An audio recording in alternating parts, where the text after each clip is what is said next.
Welcome to our channel. Today we how to uninstall EV Connect app from iOS, quick tutorial step by step clearly. To uninstall the EV Connect app from your iOS device, begin at your home screen. Locate the EV Connect app icon. Press and hold the app icon until a menu appears or all icons start to wiggle.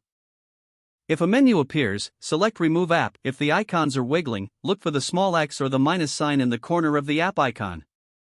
Tap on the X or minus sign. A confirmation message will pop up. Select Delete to confirm the uninstallation. Once deleted, press the Home button or swipe up to exit the editing mode.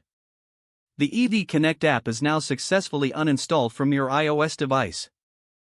You can always reinstall it later from the App Store if needed.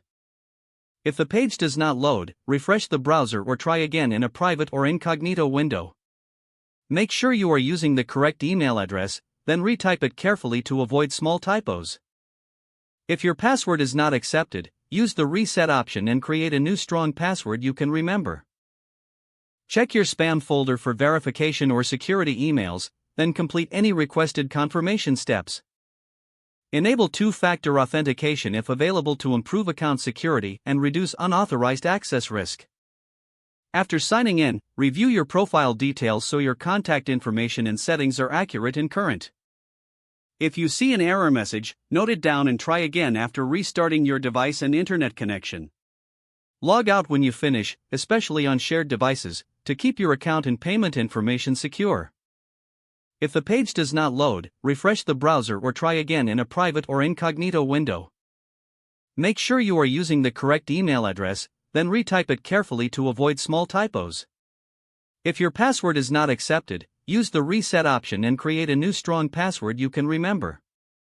Check your spam folder for verification or security emails, then complete any requested confirmation steps. Enable two-factor authentication if available to improve account security and reduce unauthorized access risk. After signing in, review your profile details so your contact information and settings are accurate and current. If you see an error message, note it down and try again after restarting your device and internet connection. Log out when you finish, especially on shared devices, to keep your account and payment information secure. If the page does not load, refresh the browser or try again in a private or incognito window. Make sure you are using the correct email address, then retype it carefully to avoid small typos. Don't forget to like this video and subscribe to our channel for more step-by-step tech guides.